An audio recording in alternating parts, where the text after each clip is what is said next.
Bonsoir, mesdames et messieurs. Bonjour, c'est votre animateur Mathieu Ray Burns de retour pour ce troisième match du Salt Supreme, l'escadron Salt qui essaie de déterminer quel est le sel suprême alors que tout le monde sait d'ores et déjà que c'est le sel rose himalayen qui vient du Pakistan.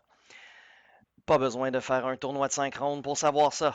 Alors nous avons, lors de ce troisième match, Sel Vinaigre, qui est opposé à Celera, notre grand champion à date, avec ses deux victoires percutantes. Donc, j'ai déjà parlé de la liste de Celera lors du premier match. On la connaît. Boba Fett avec le vieux Terrock et le capitaine Seavor, affectueusement surnommé Capitaine Cochon. On passe à la liste de sel et vinaigre, qui est une liste que j'affectionne tout particulièrement, pas à cause de l'amiral Shirano, dont je me fous complètement dans son décimateur. On va en parler d'ailleurs en premier. Il est équipé du talent Lone Wolf Loup Solitaire qui lui permettra de rerouler un dé à la défense ou à l'offensive lorsqu'il n'a pas d'amis à portée 0-2. Une charge qui revient à chaque tour, donc il peut faire seulement un jet de dé qu'il reroule. La septième sœur comme membre d'équipage, lorsqu'un adversaire reçoit un jeton de stress à portée 0-1, elle peut transformer ce jeton de stress en jeton de brouillage ou jeton de tracteur. Donc, elle lance de véritables John Deere à l'extérieur du décimateur. Évidemment, on accompagne ceci de triple zéro pour donner un stress ou recevoir un jeton de calcul. Donc, on voit l'interaction entre ces deux personnages. Et Dark Vador, donc un point de force qu'on peut aussi échanger contre un dégât si l'adversaire dans l'arc à portée 0,2 n'a pas de jeton vert.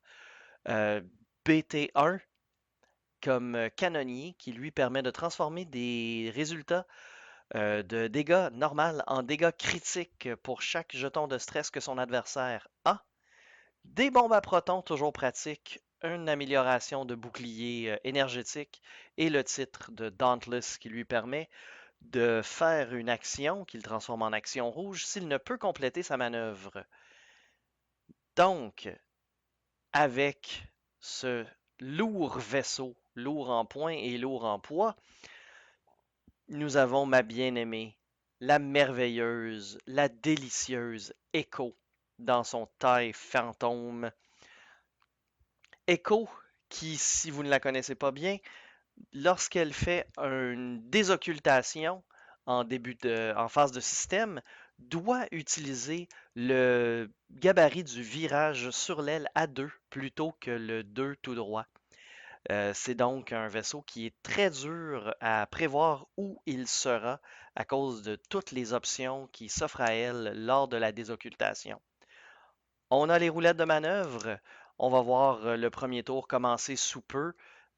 Sans doute ne vont-ils pas oublier de partir le chronomètre en même temps. Aurons-nous même peut-être une poignée de main juste au-dessus du doigt d'honneur qu'ils ont placé face à vous et moi, cher public? Donc, on revient à Echo.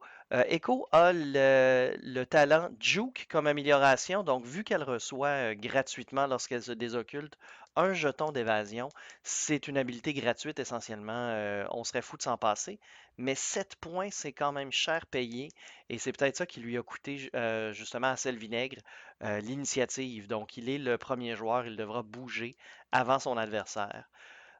Nous avons les censeurs passifs qui lui permettront enfin de prendre une acquisition de cible euh, au moment de s'activer, ou s'il n'y a pas de cible possible ou ce n'est pas souhaitable, ou on l'a déjà notre acquisition de cible, tout simplement un jeton de calcul supplémentaire. Le cinquième frère, qui on le sait donne un point de force et peut l'utiliser pour transformer un œil, un résultat de concentration en critique et finalement un système d'occultation en plus du système d'occultation du taille fantôme. C'est donc un des verres d'évasion de plus tant qu'on n'a pas subi de dégâts. Avec seulement 2 dés de défense lorsque nous ne sommes pas occultés pour écho, ça pourrait arriver plus vite qu'on pense malheureusement. Personnellement, j'ai tendance à préférer la post-combustion pour aider au repositionnement après la manœuvre.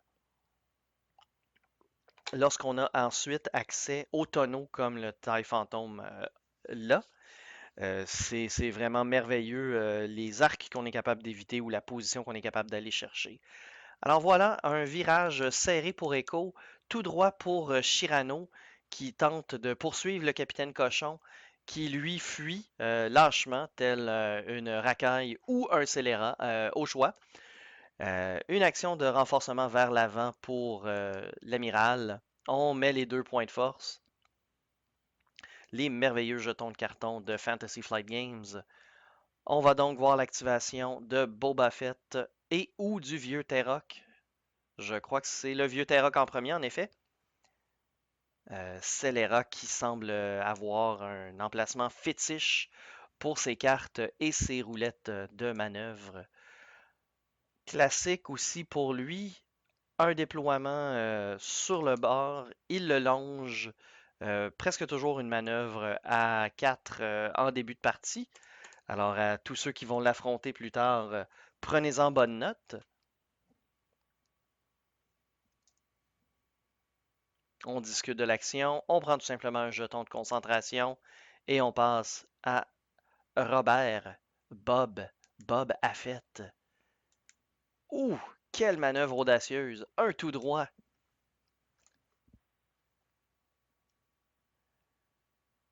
À noter que les nuages, qui sont trois des obstacles qui ont été amenés fort probablement donc par Sel Vinaigre, maintenant ont un désavantage beaucoup plus intéressant au niveau du jeu. On doit lancer un dé et lorsque nous avons un résultat de concentration ou un dégât, nous recevons à ce moment-là un jeton de strain, d'effort. euh, et ce jeton va donc baisser temporairement notre score d'évasion. Donc on lancera un dé vert de moins jusqu'à s'être défendu une fois ou avoir fait une manœuvre bleue un tour subséquent. C'est donc beaucoup plus désavantageux que de simplement pouvoir se cacher derrière ou y aller et se dire on sacrifie simplement notre action. Donc, nous avons presque toutes les manœuvres.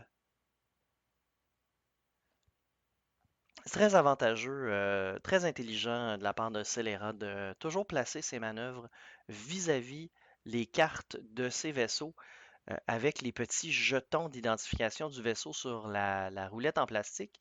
Ça lui permet d'éviter les erreurs, d'interchanger ses roulettes de manœuvre et d'avoir à faire une manœuvre déclarée illégale.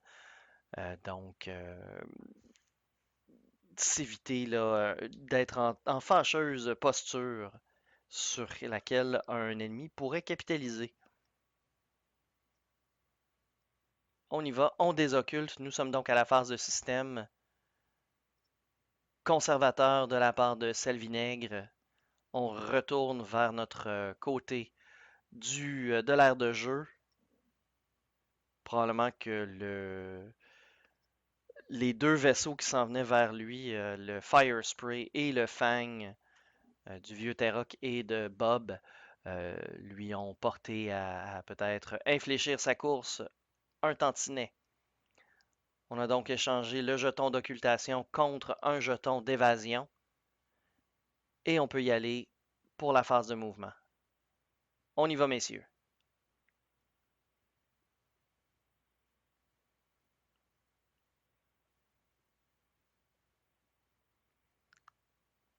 Un virage sur l'aile à 3.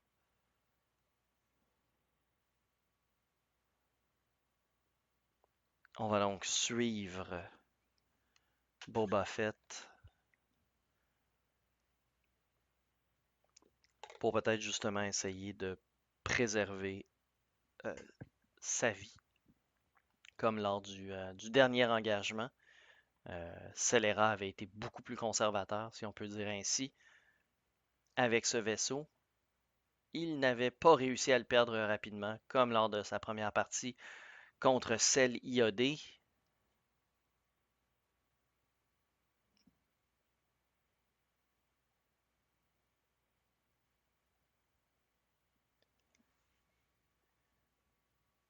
On a une manœuvre tout droit pour Echo. Classique à date, j'ai rien à redire. Je peux pas lui en vouloir. C'est un vaisseau qui est fort fragile, donc on veut évidemment euh, jouer de manière assez délicate. Mais là, on se ramasse avec un vieux Terroc qui va probablement avoir une attaque contre le fantôme à très forte portée, mais bon. Ah, on avait oublié de déplacer Shirano. On y va à deux tout droit. Aucune influence sur le jeu.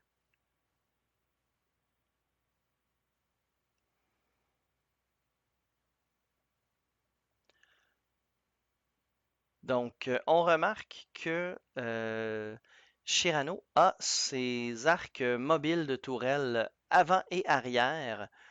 Euh, J'aurais été porté à croire qu'avec, sans avoir le capitaine Oikun, on veut peut-être plus contourner le champ de bataille et agir un peu comme une plateforme de support, moins se diriger directement vers l'adversaire. Surtout que là, il va se ramasser à rapprocher un petit peu trop peut-être Echo pour désactiver son loup solitaire sur Shirano. Oh! Boba Fett qui a donc fort probablement lui aussi une phase de tir contre Echo. C'est donc peut-être une Echo écrapou que nous allons avoir d'ici quelques minutes. Et voilà, on est à la phase de tir. Shirano n'a aucune cible.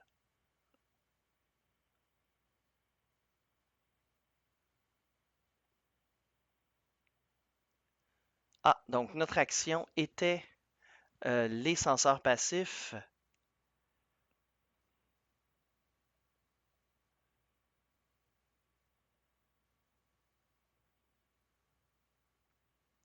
Donc, on détermine portée 3 obstruée.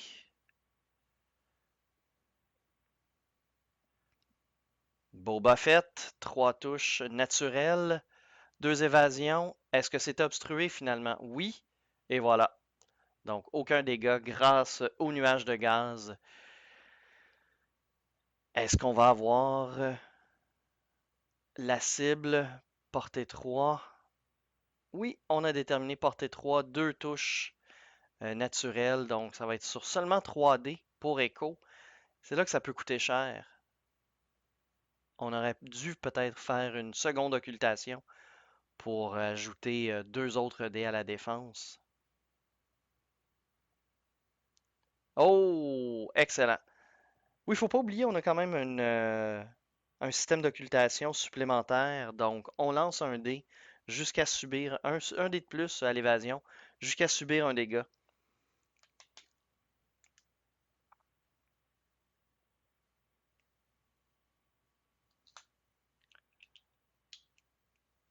Donc, Echo s'active. Elle décide d'échanger sa charge contre une acquisition de cible sur Boba Fett. Nous sommes donc de retour à la phase de manœuvre. On a échangé le jeton d'évasion contre un jeton d'occultation. Très important, surtout avec deux adversaires qui sont déjà à portée après seulement 2 tours de mouvement. Euh, Quitte à enlever l'habilité de loup solitaire à Shirano, j'enverrais Echo regrouper et peut-être même passer de l'autre côté de Shirano. C'est pas une pièce qu'on peut perdre sans l'avoir chèrement vendue. Parce que, mine de rien, c'est quand même 76 points qui sont défendus par seulement 5 points de vie, dont 2 boucliers uniquement.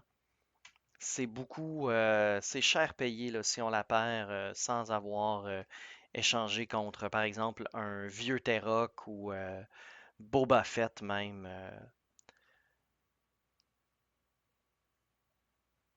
Donc, on est déjà prêt au niveau des manœuvres pour sel vinaigre.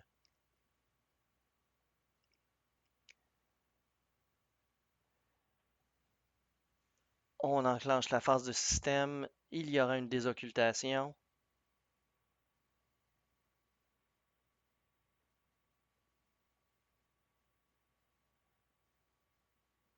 Oui, voilà, on se sauve.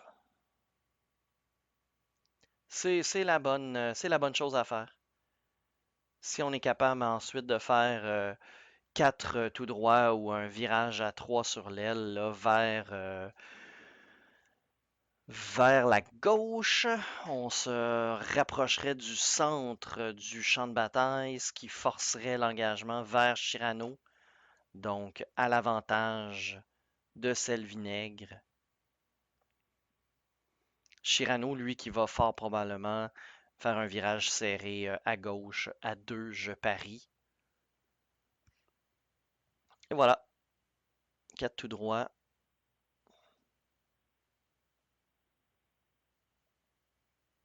Prendra-t-on un jeton de concentration ou tout simplement une deuxième occultation? L'action d'occultation. C'est clair qu'on n'aura pas de cible ce tour-ci, donc très peu de désavantages. Et voilà, c'est exactement ça. On s'ajoute 2 dés de défense afin de vraiment là, maximiser toutes les chances de notre côté. Oh!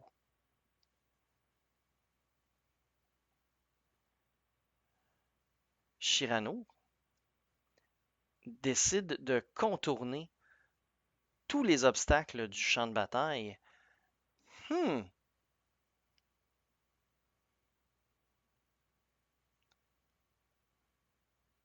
on renforce. La ligne semble indiquer que c'est vers l'arrière. Il y a peu de chances que ses adversaires puissent assez se déplacer pour que leur propre base à eux euh, atteigne le, le devant du vaisseau. Et là, voilà, une autre accélération pour Boba Fett. Il y a du sang dans l'eau. Les requins sont donc pleinement au courant.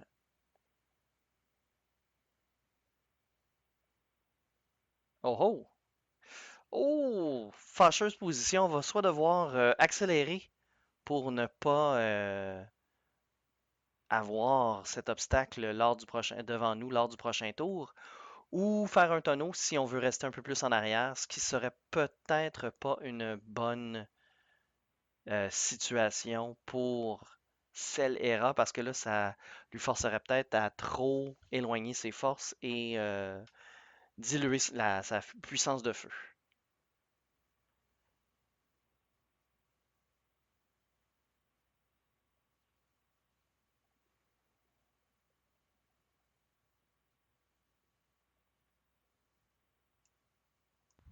On continue donc avec notre phase d'attaque dans quelques secondes.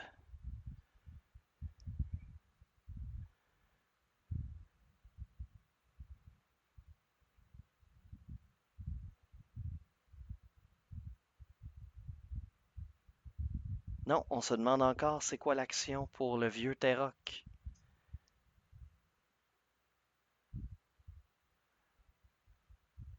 Donc, il y a eu un arrêt dans le temps du match.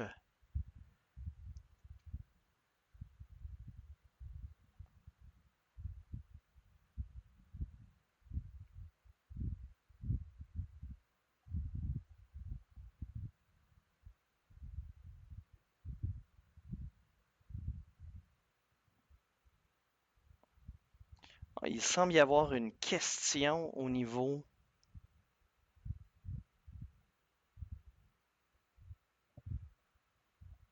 des règlements.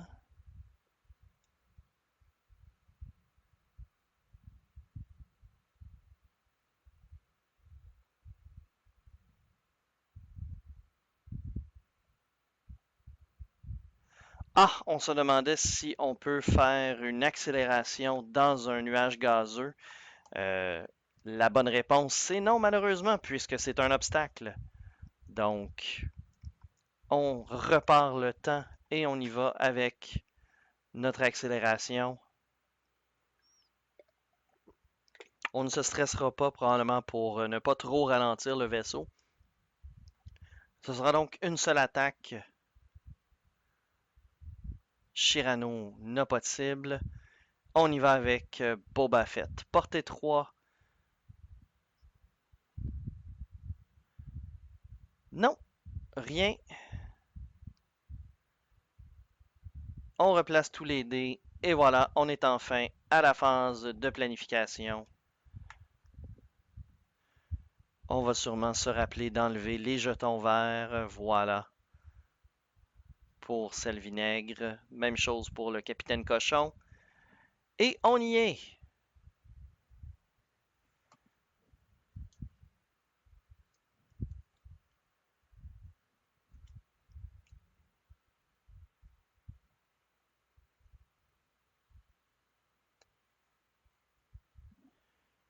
Fascinant. Ils sont même en train d'écouter la guerre des étoiles, le retour, le réveil de la force pendant le match. Ce qui, j'imagine, doit être pas mal plus intéressant à écouter que mes commentaires. Donc, si vous voulez, juste à mettre le son fermé et ben, mettre le film. Donc, vous aurez du divertissement ainsi qu'une trame sonore complète. Une bande originale. Malgré que j'ose vous dire que quand même avec tous les commentaires que je vous donne, je dois être non, marginal plus qu'original. Enfin, on a 3 manœuvres de placer.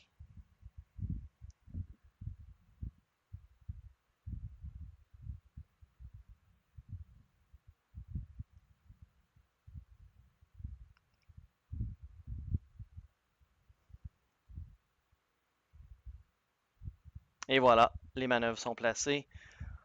On désocculte. Oh!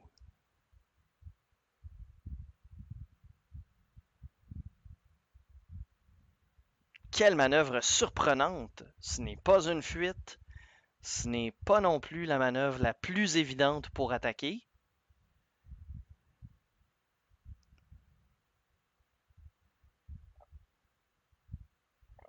Le capitaine Seavor qui va aller directement sur l'astéroïde, qui ne lui cause aucun problème, on s'en rappelle.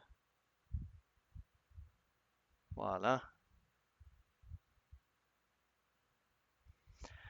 J'ai l'impression qu'on a tendance à l'oublier plus souvent qu'autrement, ce genre de déplacement possible pour ce vaisseau. On fait un tonneau afin de pouvoir peut-être potentiellement attaquer.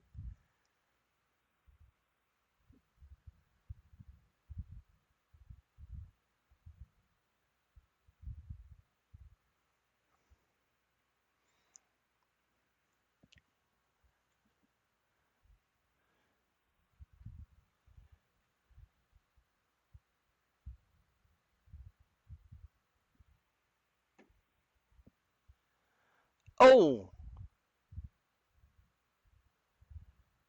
Wow! On a tout simplement fait une mauvaise manœuvre, j'imagine, peut-être du mauvais sens.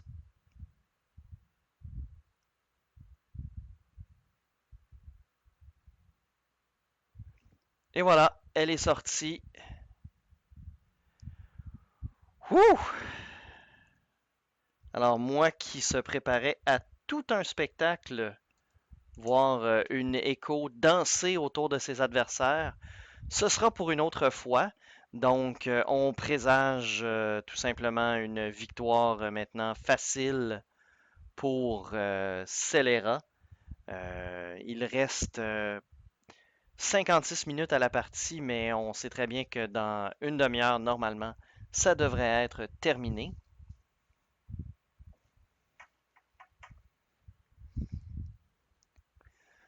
Oh, c'est crève-cœur. Donc, un virage serré à 3, beaucoup trop loin en plus pour Shirano.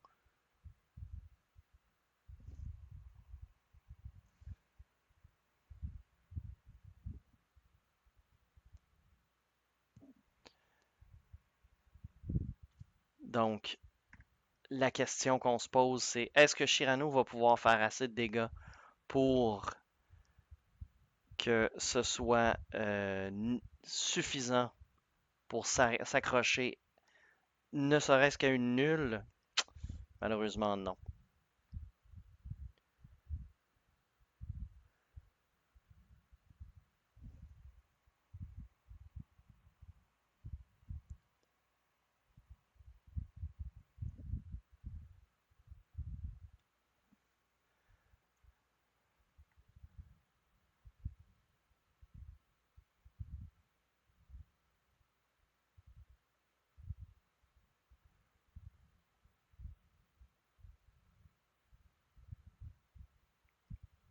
Alors, on est en train d'essayer de discuter du que se serait-il passé.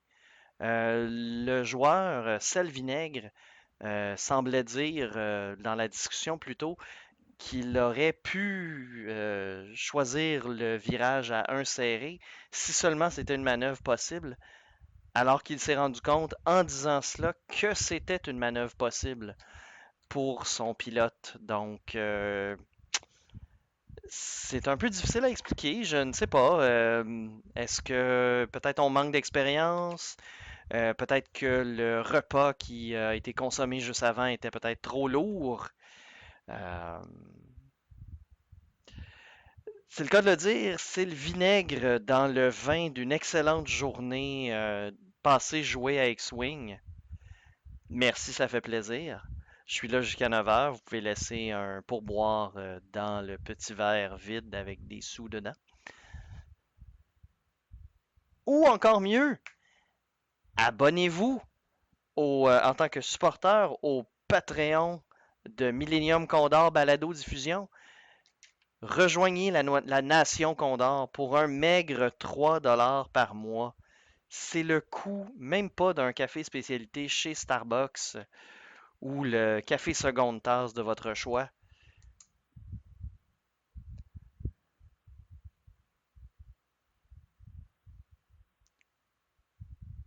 Alors, si je crois comprendre, Seavor va servir d'appât à son adversaire,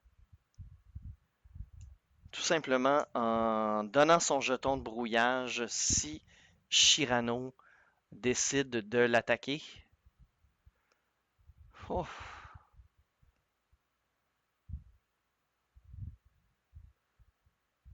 est-ce qu'on va avoir l'arc sur son adversaire? C'est même pas garanti. On tourne la tourelle.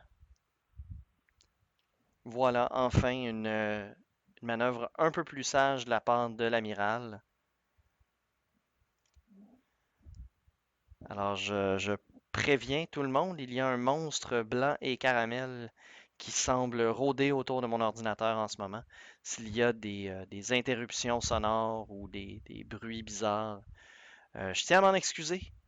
C'est, c'est, c'est les aléas de devoir garder les chats d'un ami qui est parti au Mexique.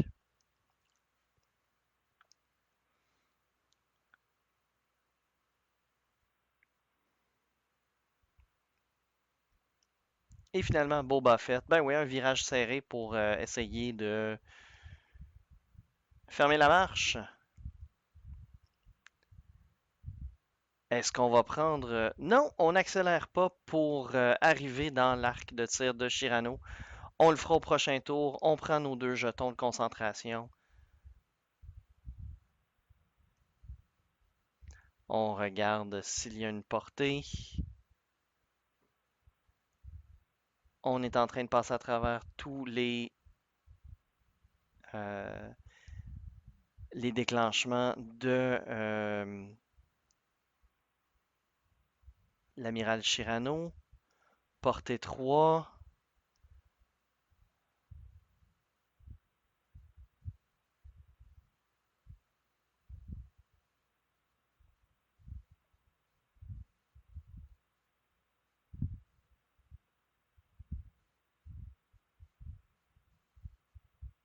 Donc c'est obstrué si on attaque le capitaine Cochon. Et est-ce qu'on a la portée sur Boba? On attaque Boba Fett.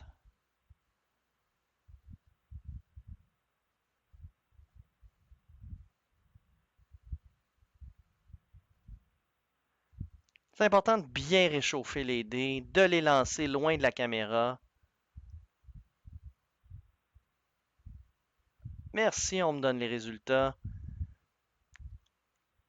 OK, alors on avait un dé qu'on pouvait relancer. Ah oui, grâce à Lone Wolf, on utilise les 2 points de force. C'est donc 3 touches. 2 boucliers de perdu sur Boba Fett.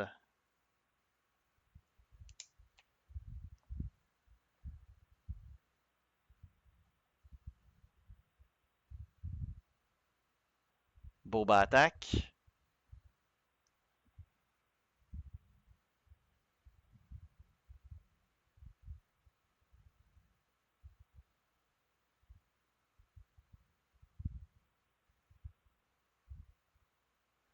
On perd donc 2 boucliers sur l'amiral.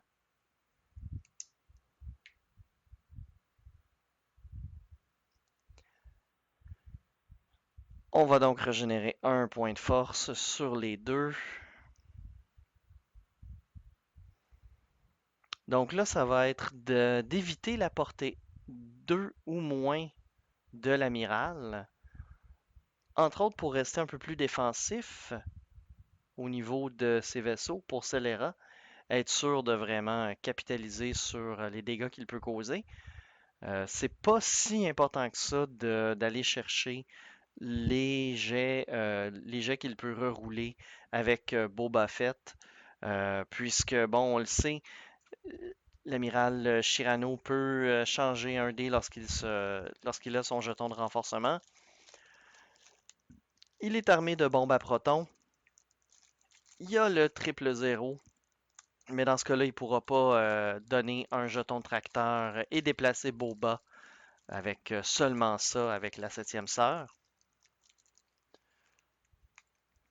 Il serait peut-être même tenté de laisser le jeton de stress pour pouvoir convertir des dégâts normaux en critiques.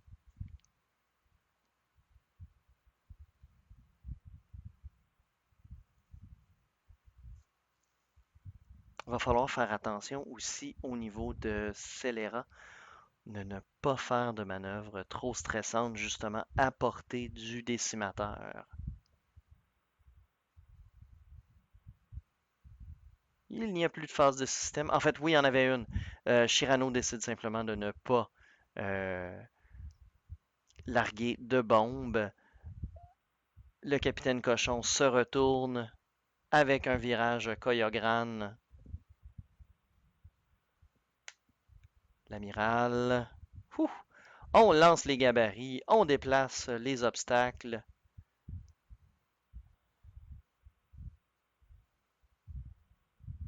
Avec ce virage large, il va s'assurer de pouvoir garder son adversaire dans sa mire très longtemps.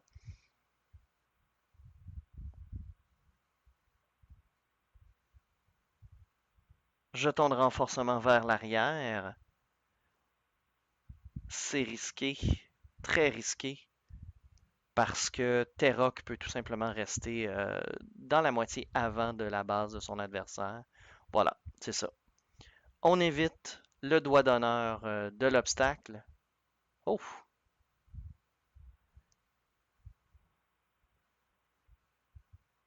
Fâcheuse position, je ne crois pas qu'on puisse accélérer.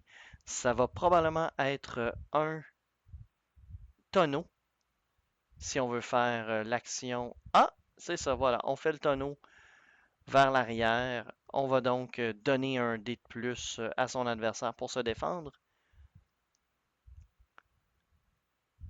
Mais au moins, on ne risque pas de recevoir un dégât critique de plus.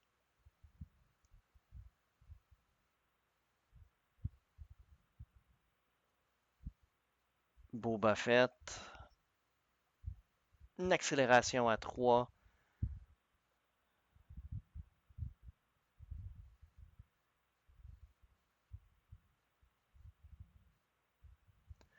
Et voilà, donc on a nos deux jetons de concentration. C'est Shirano en premier.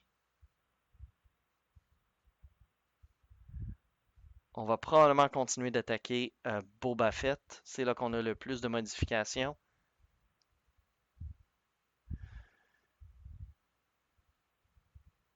Est-ce qu'on veut utiliser le point de force pour retirer un jeton vert à Boba?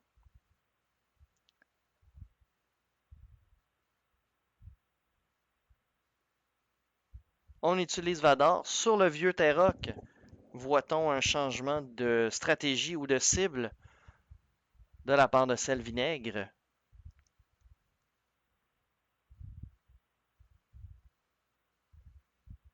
On brasse ses dés abondamment.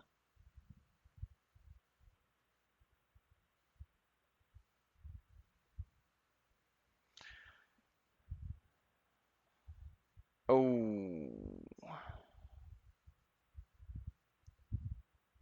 Donc, seulement un résultat critique. On va utiliser loup solitaire pour rerouler, malheureusement. Tout va bien pour le vieux Terroc. C'était malheureusement prévisible. Et voilà, Boba Fett. Deux critiques.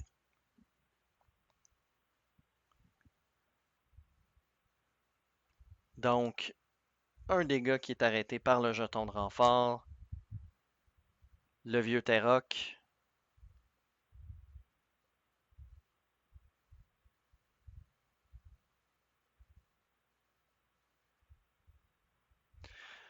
Alors, on vient de donner automatiquement un résultat d'évasion à l'amiral, alors que s'il avait roulé un œil, il n'aurait pas pu le transformer en résultat d'évasion.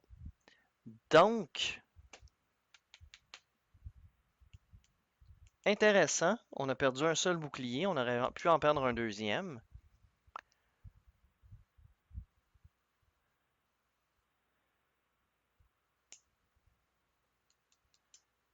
C'est donc deux seuls boucliers de perdus avec tout ça.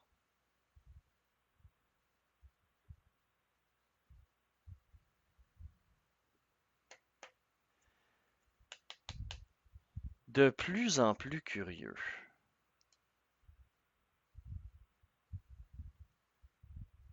Donc, on est toujours à 76 points pour Scélérat contre 0 pour Sel Vinaigre. On a seulement fait 2 de dégâts à Boba Fett.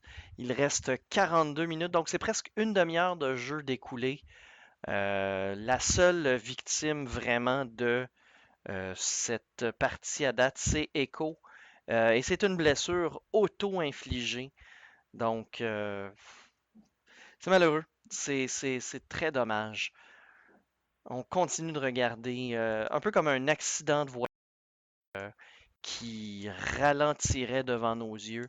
On ne peut pas s'arracher le regard de cette partie. Enfin, je dis ça pour les trois autres personnes qui sont restées. Les 20 premières peut-être qui avaient commencé à l'écouter ont vu Echo sortir du champ de bataille et se sont dit, bon, mais c'est fini. Ils sont passés au match numéro 4. Alors, aux trois personnes qui restent, bonsoir. On accroche la caméra. Fantastique.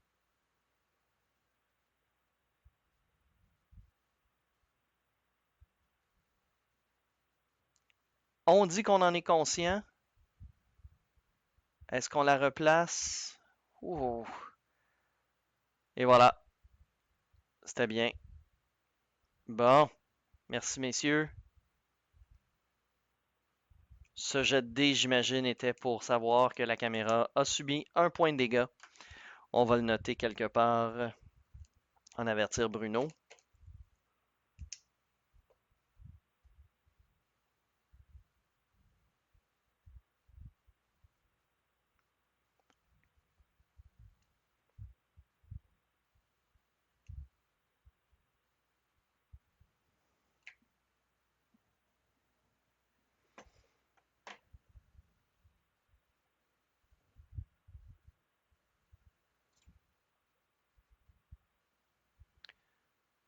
Donc, Capitaine Seavor qui s'avance simplement pour se débarrasser de son stress.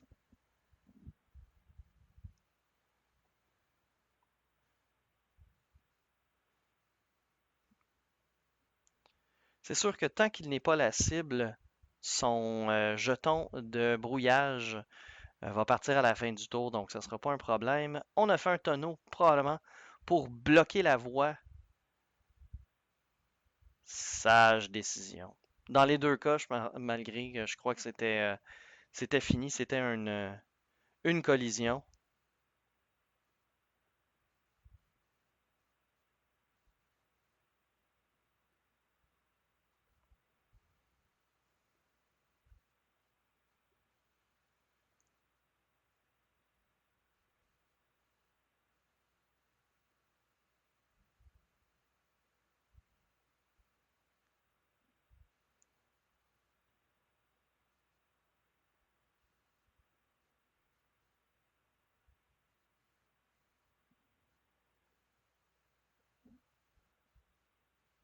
Des joueurs très précis. Oh, on croit reconnaître est-ce Jean-François Caporelli, caché sous le pseudonyme de Sel Vinaigre, un amoureux d'écho s'il en est. Incompréhensible qu'il l'ait sorti du terrain, du champ de bataille aussi rapidement. Il professe sans cesse son amour pour ce vaisseau, ce pilote.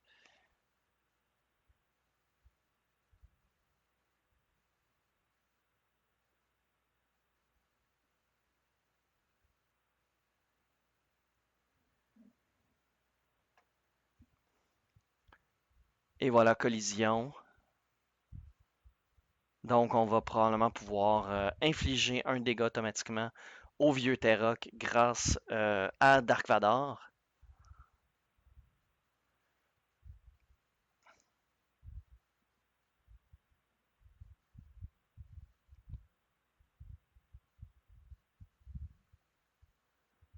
Donc, on s'est stressé pour avoir un jeton de renforcement pour l'amiral Shirano.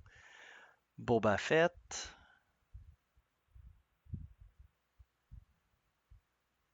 Contourne le nuage, lentement mais sûrement. Pas besoin d'y aller plus violemment.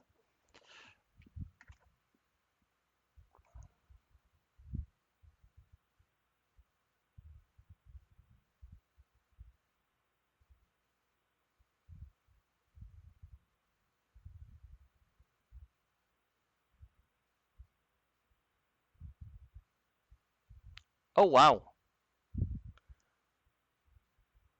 On va chercher la portée 1. Hmm. Donc, un dé qu'on va pouvoir rerouler versus deux jetons de concentration, un à l'offense, un à la défense. Est-ce que c'est la bonne décision? Mon Dieu, on utilise Vador à ce moment-là contre Boba Fett, lui enlever un bouclier de plus, c'est gratuit.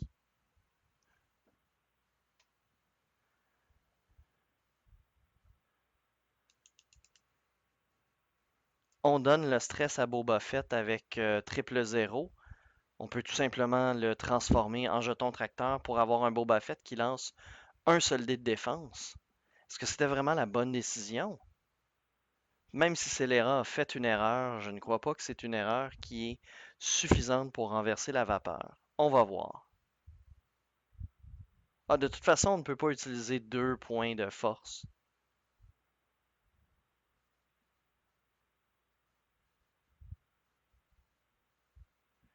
Donc, Boba perd un autre bouclier à cause de Dark Vador. Voilà.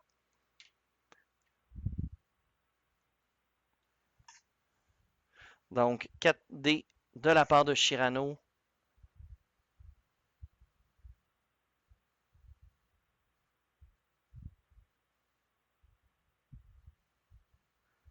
Donc, on va probablement utiliser le jeton de calcul pour, oui, transformer un autre. Ah, et Shirano. Voilà, donc un jet de dés très médiocre, transformé en quand même deux dégâts et un critique.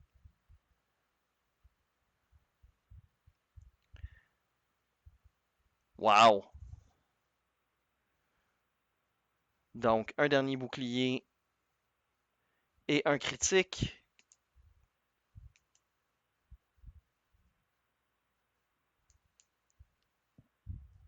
C'est une fuite de carburant sur Boba Fett.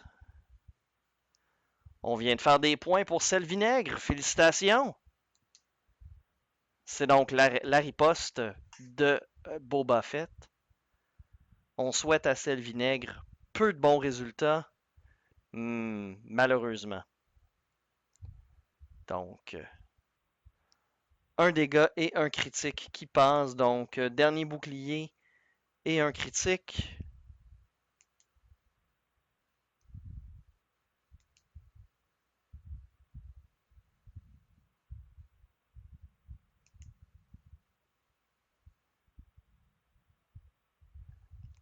Je n'ai pas entendu quel est le dégât. Ah voilà, c'est une coque ébréchée. Donc, tous les autres dégâts vont être des dégâts critiques dans un vaisseau qui ne se défend pas. C'est fort, fort désavantageux d'avoir cette carte exposée, surtout que c'est le premier dégât qui rentre dans les points de coque. Ça peut donc aller extrêmement vite à partir de maintenant.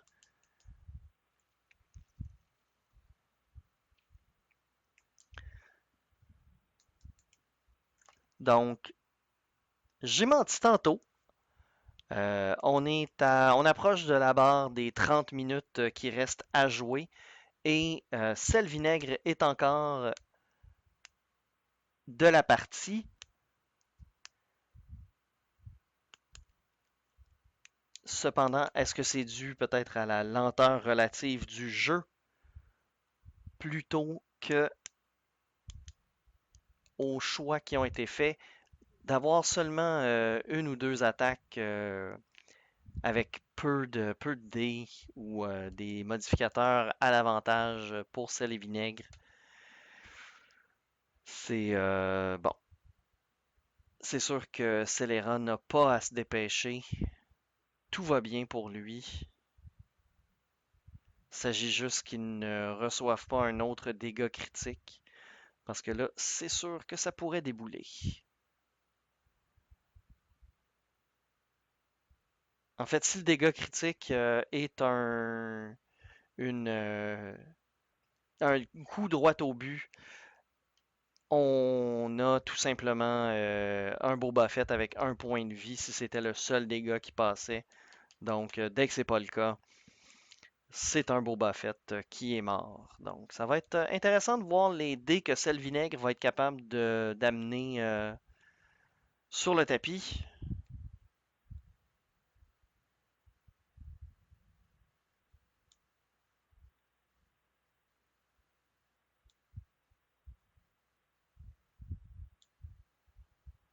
On semble voir un des deux décimateurs de sel iodé de la première partie à la deuxième table encore.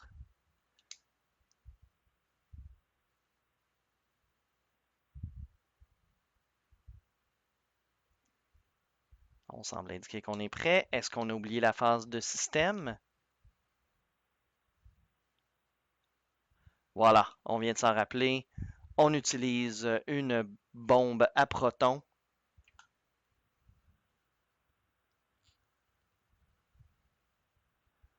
On va donc déplacer Boba Fett pour pouvoir bien placer la bombe.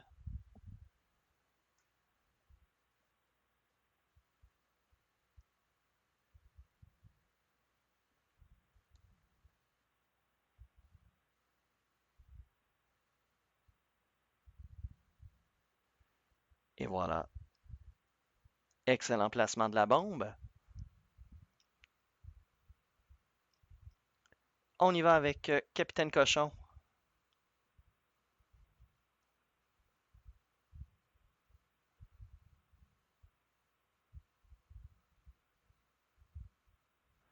Oh, je ne crois pas que ce soit suffisant.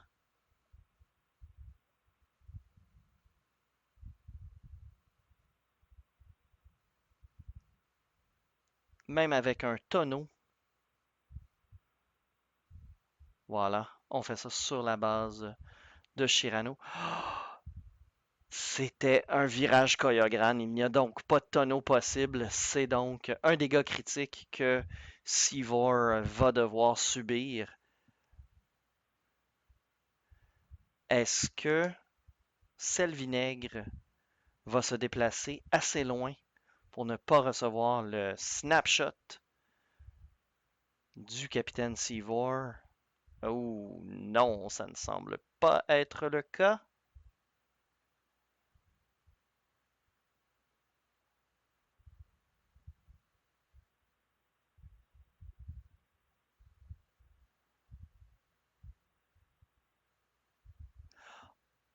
On garde la carte de dégâts.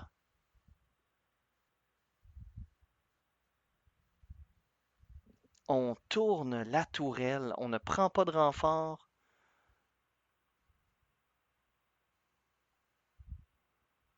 Fou! Mesdames et messieurs, c'est une sacrée paire de couilles que je vois sur ce pilote.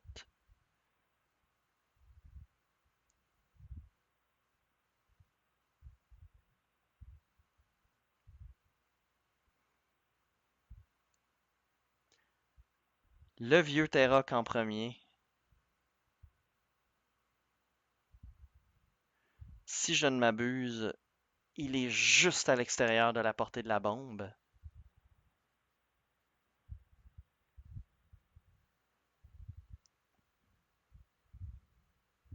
Mais il est définitivement à portée de Dark Vador.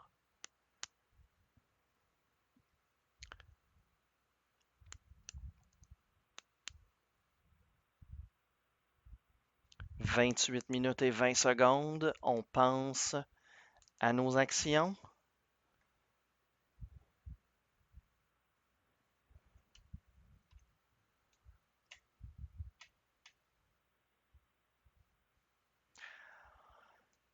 Si vous saviez le nombre de fois que j'ai entendu quelqu'un chanter la chanson thème de l'émission Cops pendant ce tournoi, vraiment, vous me donneriez une médaille, cher public.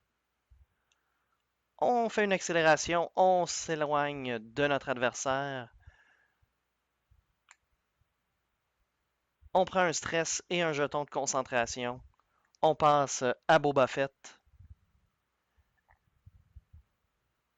Maintenant, la question, est-ce que Boba Fett avait prévu une manœuvre si courte? Si c'est le cas, va-t-il se retrouver à portée de la bombe? Parce que s'il prend un dégât critique avant même l'attaque de son adversaire, si je ne m'abuse, mesdames et messieurs, il est à portée 1 de la bombe.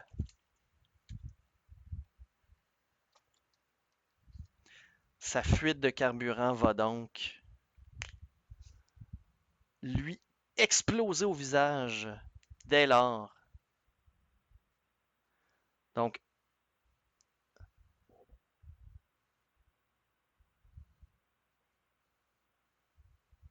je n'ai pas entendu.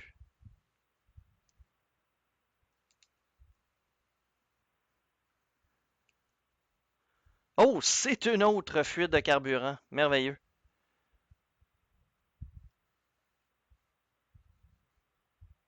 Oh, moteur endommagé pour Boba. Donc, il lui reste 2 points de vie. On enlève la bombe.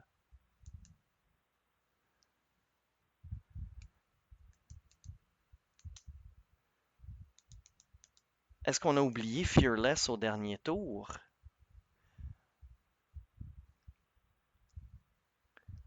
On va se prendre notre résultat de notre jeton de calcul.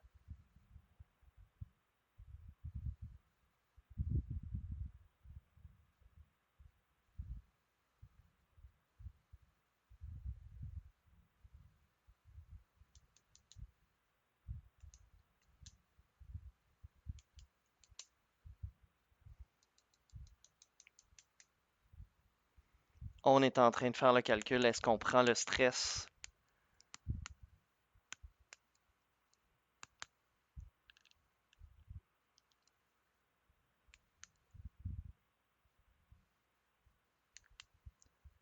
On laisse Shirano prendre son jeton de calcul.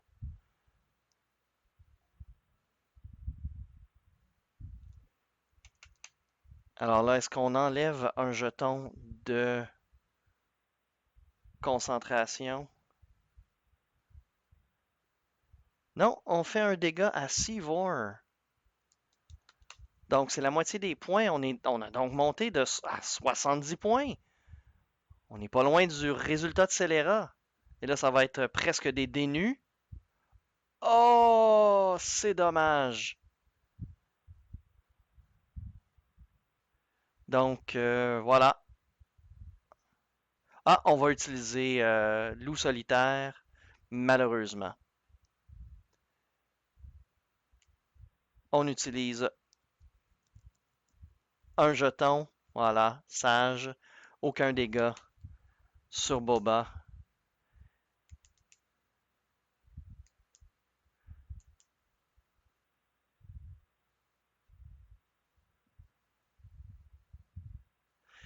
Et là, malheureusement, Shirano va s'en prendre plein la gueule. On reroule, et voilà. C'est donc 4 dégâts critiques dans l'amiral Shirano.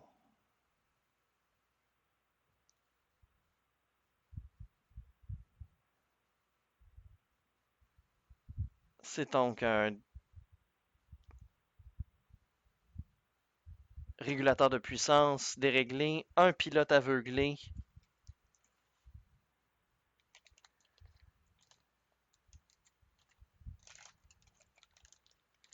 une fuite de carburant, donc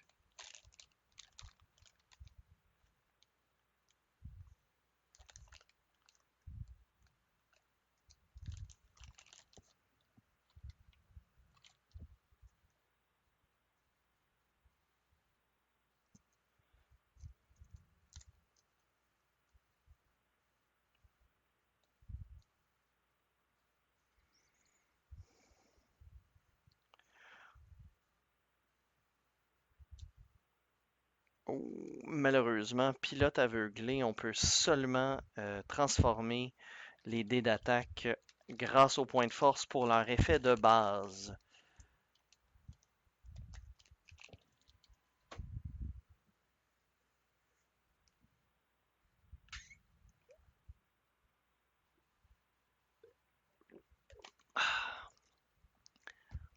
Passionnant. On pointe des cartes.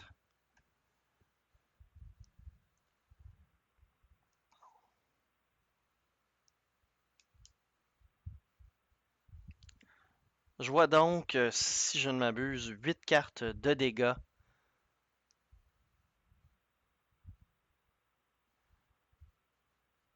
C'était un pilote paniqué en plus.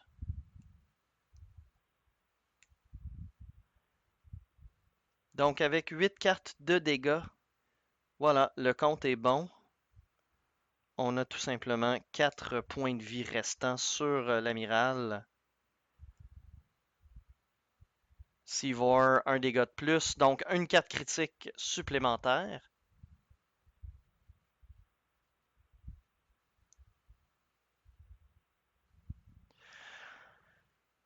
C'est une arme endommagée, donc un dé de moins d'attaque pour Shirano.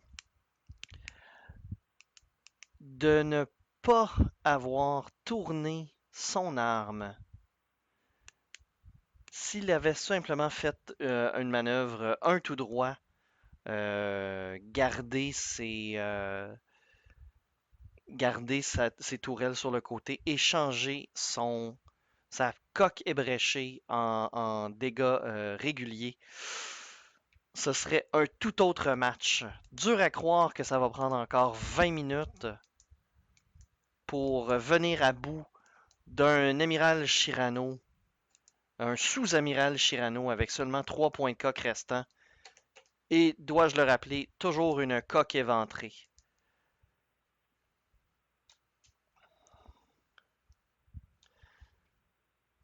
Je pense que donc cette victoire, autant qu'elle revienne avec tout honneur à Celera, euh, c'est dommage de dire que c'est surtout Sel Vinaigre qui l'a donné à son adversaire.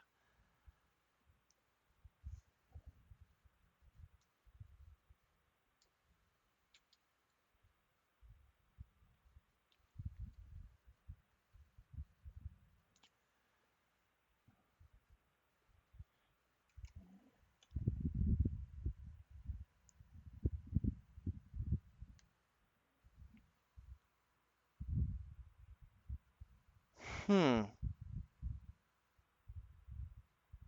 Donc, on a déjà choisi une manœuvre. On ne pourra pas réparer de carte puisqu'on est double stressé du côté de Sel Vinaigre.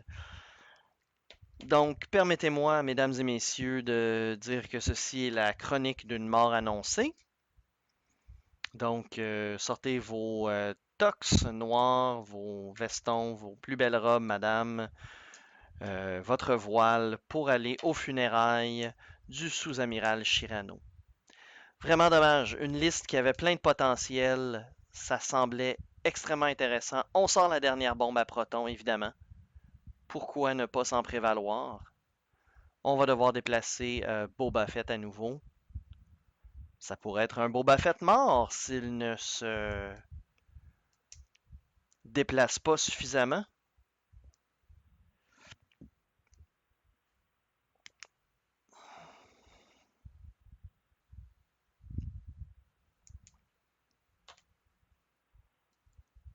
Donc, n'oubliez pas de regarder nos autres matchs sur la chaîne YouTube de Millennium Condor Balado Diffusion où vous êtes en ce moment. Vous pouvez aussi retrouver Bruno, notre grand gourou, notre chef, dans les épisodes de la balado sur Podomatic, sur iTunes, enfin sur le portail de votre choix. Et encore une fois, je vous le rappelle, vous pouvez devenir citoyen, officier ou amiral de la Nation Condor euh, pour, moyennant évidemment une contribution volontaire. Mouvement rapide, non? Moins rapide.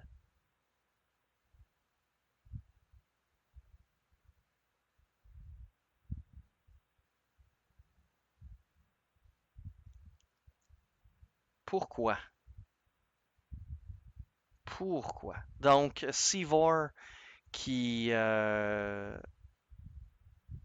fait impact sur Boba Fett va donc devoir quitter le jeu incessamment lorsque la bombe va éclater. On fait une accélération pour le vieux Terroc. On est à portée 3. On va avoir un tir sur Shirano. Boba. Que fait Boba? Boba, il va y aller.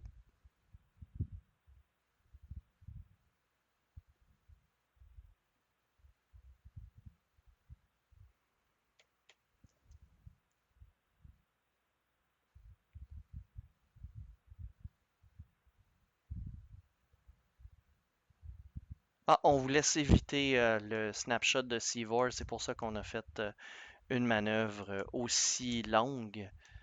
Euh,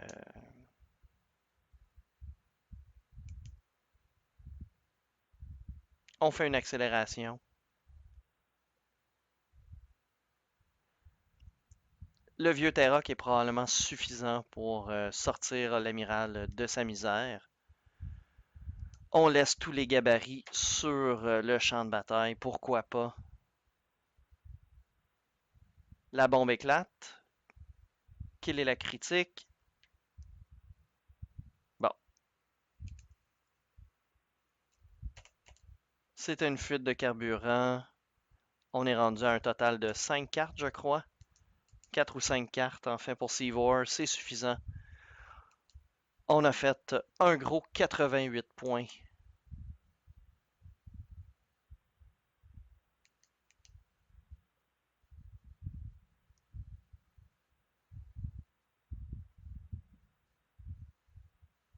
Non, on fait une attaque à 2 dés seulement parce qu'on a une arme endommagée. Ah,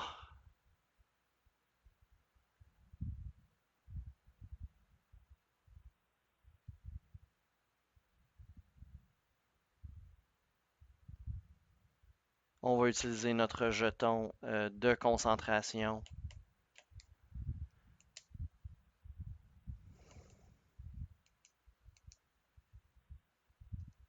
C'est la riposte. Donc, on va recevoir un dégât critique supplémentaire.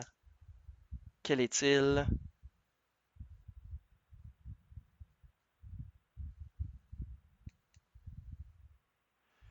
Un stabilisateur déréglé.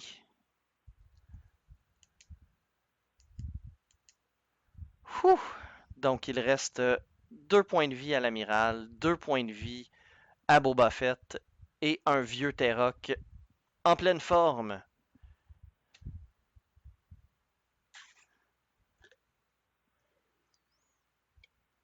Alors, on se demande vraiment qu'est-ce que les dévers de Bruno ont de pas correct de ne pas rouler de résultat d'évasion, alors que on le voit très bien que pour Celera, tout va très bien.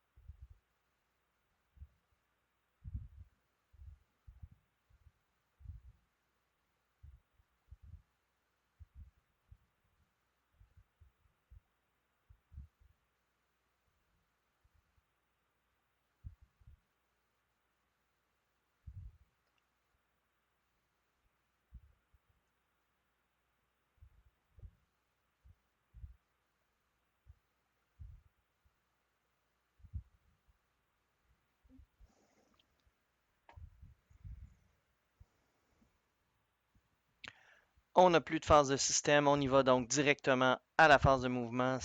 On a uniquement une initiative 5.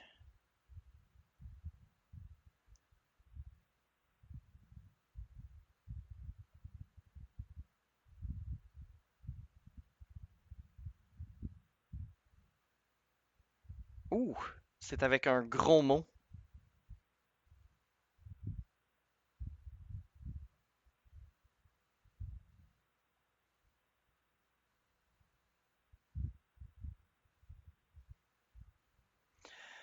On est en train de discuter le nombre de points relatifs entre les vaisseaux, savoir probablement si on tourne la tourelle ou non. La mauvaise nouvelle, malheureusement, c'est que pour le tournoi, le total au point n'est pas important. C'est vraiment tout simplement le nombre de victoires qui compte. Donc, Celera pourrait gagner par seulement 1 point s'il gagne. Et voilà, c'est une victoire de plus à sa fiche. Alors, avec un 11 minutes et 30 secondes à faire, on va utiliser notre contrebande cybernétique.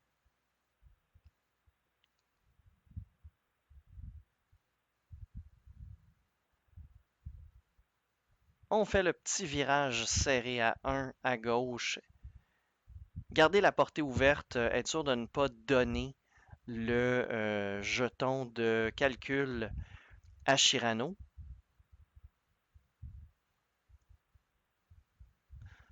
Bon, c'est un stress. BT1 va pouvoir transformer un dégât en critique, mais bon, est-ce que vraiment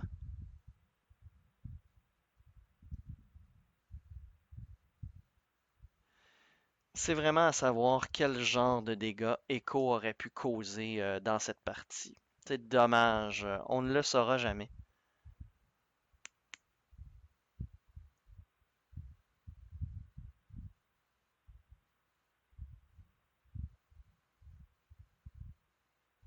Le vieux Terrock s'avance un petit peu plus.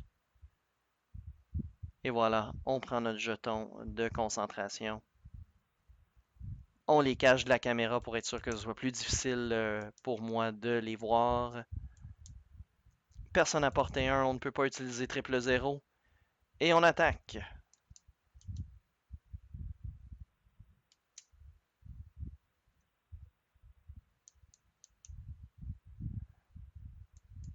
Est-ce qu'on utilise le point de force de Vador? On se le demande. Rendu à ce point-là, je pense pas que ça vaille la peine. Shirano est mort.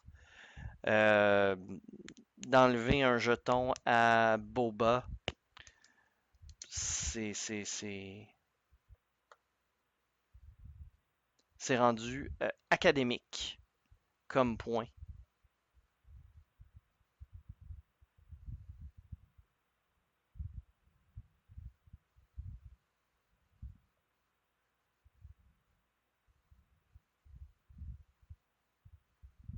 3 touches dans Boba Fett. On en transforme un en critique grâce à BT1. Un résultat d'évasion.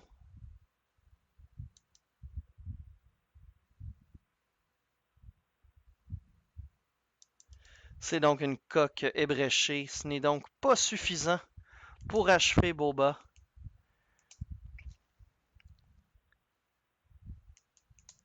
Très dommage que les dés comme ça fuient la caméra puis qu'on ne nous les ramène pas vis-à-vis du champ focal, mais bon.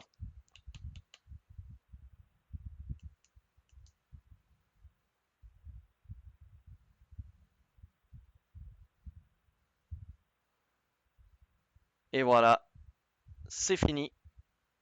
On utilise le jeton. Les 2 derniers points de Shirano partent en fumée parce que ce sont des critiques, ne l'oublions pas. Donc, avec 8 minutes encore à finir, c'est donc une partie terminée. Merci d'avoir été à l'écoute. C'est votre animateur Mathieu Rayburn qui vous dit on se retrouve à la partie 4. J'ai comme un petit doute qu'on va voir encore une fois Celera affronter un nouvel adversaire. Merci et à la prochaine.